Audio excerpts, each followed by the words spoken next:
mientras en Huaraz ya las fuerzas chilenas ya habían ocupado toda la capital del departamento de Ancash.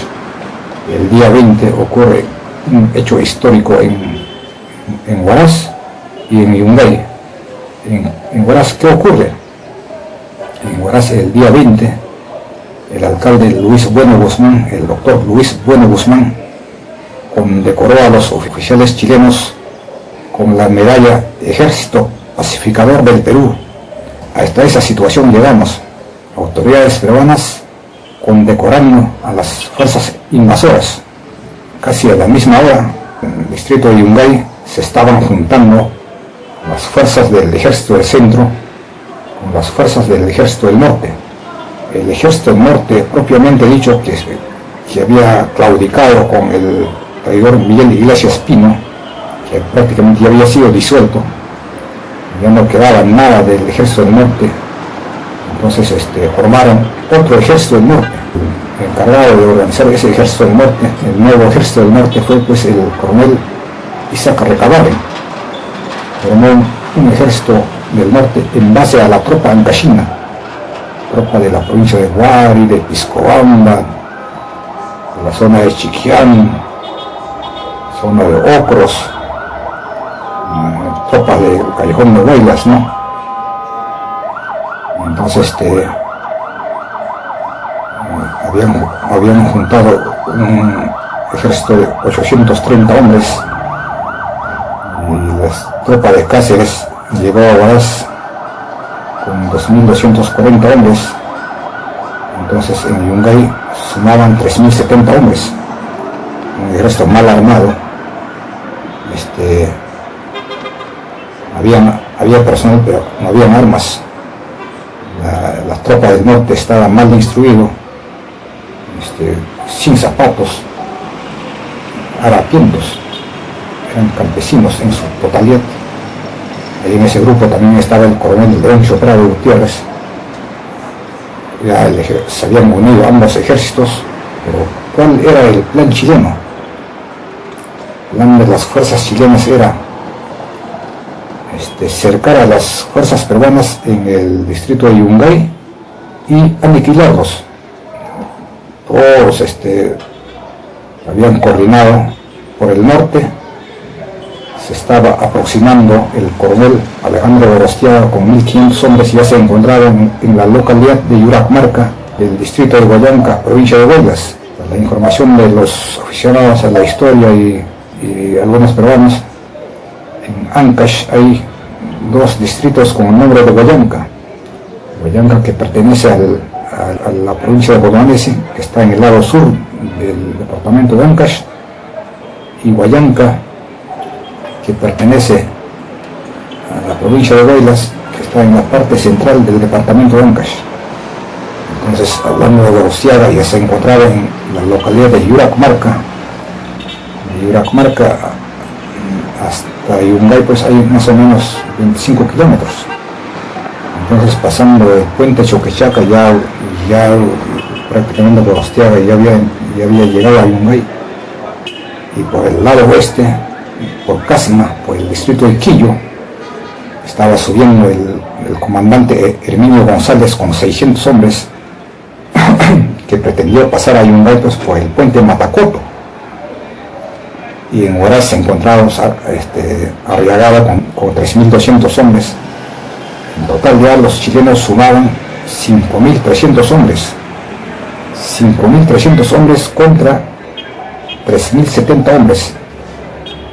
Hay que tener en cuenta que los chilenos contaban con armamento de última tecnología, artillería de última tecnología, buena caballería. No se dieron cuenta que se estaban enfrentando a uno de los grandes estrategas que ha conocido el Perú, que es el Peita Cáceres. Cáceres en Yungay coordina, ¿no? Y mandó dinamitar todos los puentes y los caminos sobre el río Santa. Es así que dinamitaron el puente Choquechaca y Gorostiaga se quedó aislado. El río Santa no es pues navegable, ¿no? No se puede pasar así nomás, tiene que haber un puente. Dinamitaron el puente Matacoto, quedó aislado Herminio González, en Huaraz. Estaba indeciso Marco Aurelio Arreola Palacios. Y mientras eso sucedía, Cáceres sale de Yungay el día 21 por la ruta de Laguna de Yanganuco. En la laguna de Yanganuco hay dos lagunas, China Cocha y Orco Cocha. Sobre la cabecera de Orco Cocha pues pernoctaron las fuerzas peruanas el 21 de junio en la noche. Y después también todo ese camino que de Yungay hasta de Yanganuco dinamitaron. Entonces los chilenos quedaron completamente aislados. Además también en Yungay Cáceres había propalado falsa información diciendo que se replegarían hacia el centro por detrás de la Cordillera Blanca. Entonces los chilenos cuando llegan a Yungay tienen esa información y estaban asombrados. Dijeron ya por aquí ya no se puede avanzar, pues se regresaron a Huaraz. Arriagada quedó burlado totalmente. Cáceres de perseguido se convierte a perseguidor de Gorostiaga. Gorostiaga comenzó a escapar a Huamachuco. ¿Por qué? Porque Huamachuco es el portón para entrar al departamento de Cajamarca. Por ahí pasa el Capapiñán, el gran camino inca, desde Quito hasta Cusco y de Cusco a Tucumán. Pasa por Huamachuco ese camino, el gran camino inca, conocido como Capapiñán, esto es como hablar de la Panamericana. Entonces ahí ya Gorostiaga se estaciona ahí, estaba bien reforzado y había recibido el refuerzo de tropas de Sofanor Parra y había recibido el refuerzo de Herminio González. Las fuerzas chilenas ya contaban con 2.210 hombres en Huamachuco. Entonces las fuerzas peruanas seguían avanzando. El día 26 se encontraban en Pomabamba. Fíjense, desde Yungay salieron 3.070 hombres, a Pomabamba llegaron solamente 2.600 hombres. Había fuerte deserción y enfermedades.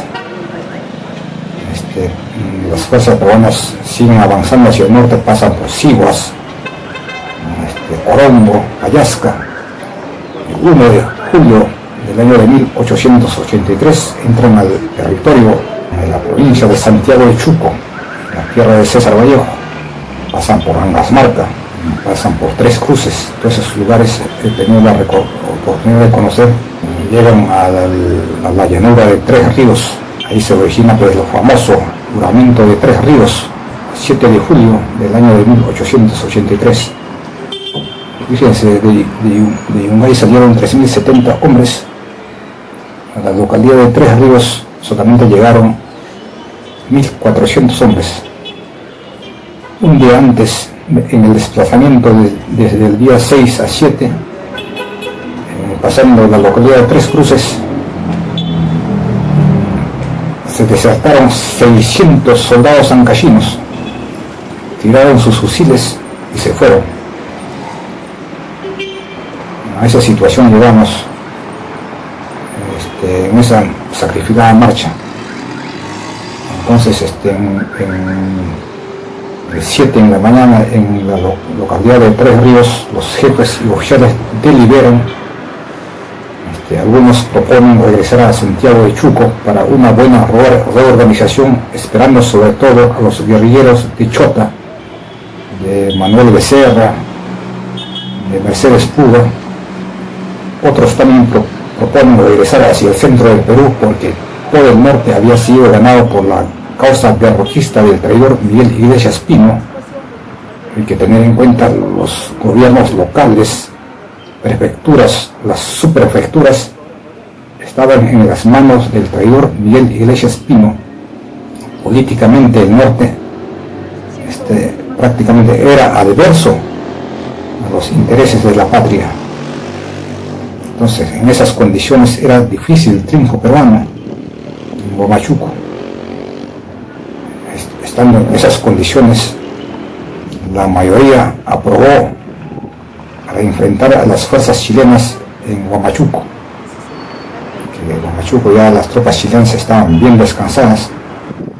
Entonces el día domingo 8 de julio, las fuerzas peruanas comienzan a salir con destino a Huamachuco por la parte alta, por Cuyuro, Cerro Bailillas, camino Inca La Escalería, y aparecieron más o menos como a las 1 de la tarde en el Cerro Cuyurga.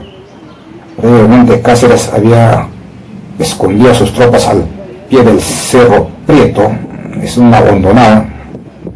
Entonces escondiendo a su tropa ahí en esa hondonada, Cáceres, el jefe de Estado Mayor del Ejército del Centro, coronel Francisco Paula Secada, el jefe del Ejército del Norte, el coronel Isaac Recabarren, y algunos oficiales más comenzaron a hacer reconocimiento en el Cerro Cuyurga, Cerro Santa Bárbara, Cerro Tucupina. Entonces desde esa altura se domina toda la llanura de Purumpampa. Los chilenos se enteran que las fuerzas peruanas ya se encontraban en el Cerro Cuyurga porque un par de campesinos habían corrido a dar el aviso a los oficiales chilenos. ¿Por qué? Porque la caballería y los soldados peruanos se habían metido en las chacras de trigo y cebada de estos campesinos. En ese momento las tropas chilenas se bañaban en el río Grande, algunos lavaban sus prendas, quedaron totalmente sorprendidos cuando la corneta tocó llamada de generala. Todos corrieron hacia el centro de la plaza de Huamachuco y luego se desplazaron hacia el Cerro Sazón. En el Cerro Sazón se encuentra el monumento arqueológico de marca Huamachuco, más o menos está considerado como Machu Picchu del Norte. Es un monumento arqueológico con piedras labradas. Entonces ahí se parapetan las tropas chilenas, es una defensa impugnable. Por otro lado, en el lado sur está el Cerro Cuyurga, en el sector norte el Cerro Sazón. Ambas fuerzas quedaron frente a frente. Más o menos a las 3 de la tarde, la artillería peruana comenzó a disparar hacia el Cerro Sazón y los chilenos también comenzaron a contestar. Estaban probando pues el alcance de sus tiros de artillería. Eso es lo que me narraron los ancianos en los años 70, 1970. Yo he vivido en Huamachuco en esos años porque estuve sirviendo como tropa servicio militar obligatorio. Entonces, como aficionado a la historia, yo recorría ahí preguntando, buscando a los ancianos que en aquellos tiempos ya tenían sus 90 años, algunos 100 años, o hasta 105 años. Tenían total lucidez, me narraron de esa manera. Entonces, también en los años 90, durante la guerra contrasubversiva, he trabajado en el cuartel batallón contrasubversivo 1323 del distrito de Huamachuco, que está en el sector La Cuchilla. Entonces también patrullando he conocido pues Angasmarca, Tres Cruces, Tres Ríos, he caminado por el Cuyuro, el Cerro Bailillas, camino Inca de Escolarillas, Cerro Sazón, Cerro Cuyurga, la llanura de Purumpampa. Entonces las fuerzas peruanas saliendo de Tarma hasta llegar hasta el Cerro Cuyurga en Huamachuco se habían demorado 40 días y habían recorrido 800 kilómetros. Ese sí es marcha. En estos tiempos un soldado ni los comandos caminarían 800 kilómetros en 40 días de hambre, sin zapato, armamento obsoleto. Entonces es digno de admiración lo que hicieron esos hombres de la campaña de Breña, que acompañaron al general Cáceres. La batalla nos fue adverso, diferentes motivos, principalmente por los traidores del norte. Según dicen, pues, no, que la batalla se precipitó porque los chilenos ya pues se enteraron que las fuerzas peruanas contaban con armamento casi obsoleto, y además también los chilenos iniciaron la batalla porque temían que las fuerzas peruanas se han reforzado con los guerrilleros de Chota. Antes lleguen los guerrilleros de Chota, el día 10 de julio de 1883, que fue un día martes,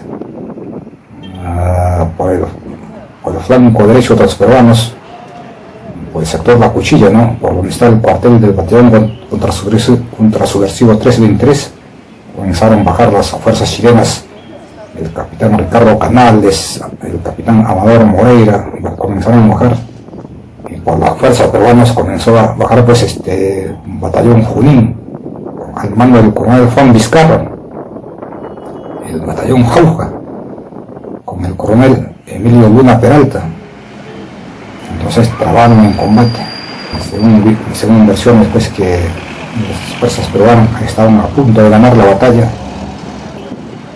pero por circunstancias de municiones, falta de bayoneta, los chilenos reaccionaron, hicieron un contraataque que fue fatal. En esta batalla no hubo prisioneros ni heridos, todos murieron. Las fuerzas peruanas murieron aproximadamente 1000 hombres, las fuerzas chilenas murieron aproximadamente 500 hombres. Entonces todos los heridos, los prisioneros, los rendidos fueron repasados. Uno de los casos que está demostrado fue pues la muerte del coronel Leoncio Prado Gutiérrez. Él, cuando en plena batalla se estaba desplazando en su caballo moro por el sector La Cuchilla, un artefacto, posiblemente una granada de artillería, derribó de su caballo, y como consecuencia quedó con la pierna completamente destrozado, pierna izquierda. Sus ayudantes corrieron para socorrerlo y tratar de levantarlo. Ya Leoncio Prado ya no podía caminar. Entonces optaron por sacarlo del campo de batalla y trasladarlo a Cuyuro. Se anochecieron ahí en ese camino, por el difícil camino Inca La Escalería. Entonces, llegando ya en horas de la noche a Cuyuro, se apersonaron a la casa del campesino Julián Carrión en La Choza. Entonces este campesino recomendó trasladar al coronel Leoncio Prado hacia una cueva que está en la parte alta del Cerro de Lillas. Ahí lo tendieron sobre pellejos de carnero y tapados con unas mantas. Ahí estaban al lado sus fieles soldados, el soldado Patricio Lanza y el soldado Felipe Trujillo. El día 12, el párroco Víctor Corrales, que había formado como parte del ejército de la Breña, por orden del general Cáceres, se apersonó hasta la cueva para dar la unción correspondiente al coronel Leoncio Prado. El párroco y el oficial conversaron por lapso de 10 minutos. Entonces luego el párroco se marchó, el oficial quedó debatiéndose entre la vida y la muerte. En las mismas horas también decidieron enviar al campesino Julián Carrión para que baje a la ciudad de Huamachuco en busca de medicamento y comida, pero no había recursos. Este campesino bajó con el reloj de oro del coronel Leoncio Prado, y que me dieron cuenta que Leoncio Prado había participado en la guerra de Cuba contra España. Entonces, por esos servicios le habían obsequiado ese reloj de oro que tenía su marca y su nombre estaba grabado en el reloj de oro. Entonces el Julián Carrión se encontraba en Huamachuco buscando medicamentos por las calles, iba por las tiendas buscando medicamentos, y los traidores se percataron y le dieron cuenta a los oficiales chilenos que se encontraban en la plaza de armas. En el acto lo capturan, lo flagelan, hacen declarar de quién era el reloj. Efectivamente, en el reloj estaba la grabación del coronel Leoncio Prado. Entonces El campesino quedó detenido. Al día siguiente le ordenan al teniente de artillería del ejército chileno Aníbal Fuenzalía Lazo para que realice la búsqueda y captura con 50 hombres de caballería.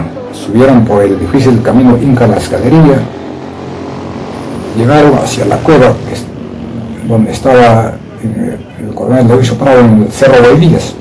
El primero en llegar fue el soldado José Poblete, enseguida llegó el soldado Silvestre Mellado, a continuación llegó el teniente Aníbal Fuenzalía Lazo del ejército chileno, a quien en el acto el coronel Prado le pidió para que le diera un tiro en la cabeza, que estaba sufriendo pues demasiado y más el hambre. Entonces el coronel quería morir, pero el oficial chileno optó por armar una camilla y trasladarlo hasta Huamachuco, y lo depositaron en la casa del huamachuquino Marino Acosta, que fue el cuartel de artillería del ejército chileno. Ahí también al lado estaba depositado, también estaban sus ayudantes, el soldado Patricio Lanza, Felipe Trujillo. Ahí en otra habitación estaba depositado el campesino Julián Carrión.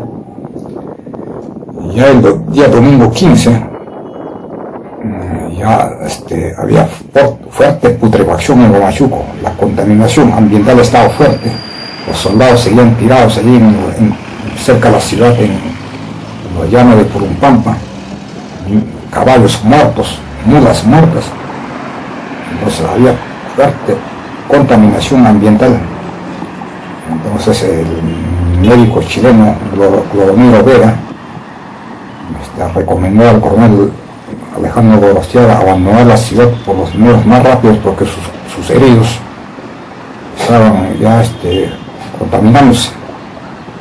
Entonces las tropas chilenas salieron con destino a la ciudad de Cajabamba, después de dar la orden a un oficial para que lo fusilaran al Leoncio Prado. Gorostiaga se fue. Entonces un grupo de oficiales quedaron para aniquilar al coronel Leoncio Prado. En ese momento el coronel Leoncio Prado pidió que le fusilaran en la plaza de armas por su alta graduación, pedido que no fue concedido. También pidió que lo concedieran para que conversara con algún peruano, pedido que también fue denegado. Entonces los chilenos le comunicaron que debería ser fusilado en su camilla, y lo fusilaron. Casi al mismo tiempo también fusilaron a sus dos ayudantes, soldado Patricio Lanza, Felipe Trujillo. De esos hechos hay testigos. En 1933, después de los 50 años, han ido historiadores a Huamachuco, han entrevistado a mucha gente. Hay testigos que sí lo habían fusilado al coronel Leoncio Prado. A mí también me han certificado de esa manera, que había sido fusilado. Y al campesino Julián Carrión lo llevan como guía. Y antes de llegar a Cajabamba también lo fusilaron y lo dejaron tirado en el camino. Así culminó la batalla de Huamachuco, con el triunfo de las fuerzas chilenas, que fue festejado por los partidarios del traidor Miguel Iglesias Pino y por todo el norte. Hubo fiestas después de la derrota peruana en Huamachuco, hubo fiesta en Cajamarca, en Trujillo. Los grandes potentados, los hacendados organizaron fiestas, recolectaron dinero para que alguien entregara vivo o muerto al general Cáceres. Habían puesto su precio en 30.000 soles la cabeza del general Cáceres. Pero el general Cáceres esa misma noche, finalizó la batalla, se desplazó hasta la localidad de Mollepata, acompañada por algunos oficiales, entre ellos estaba Florentino Portugal, algunos ayudantes. Entonces pernoctó en Mollepata.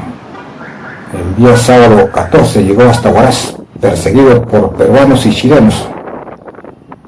Entonces en Huaraz descansó el día 15.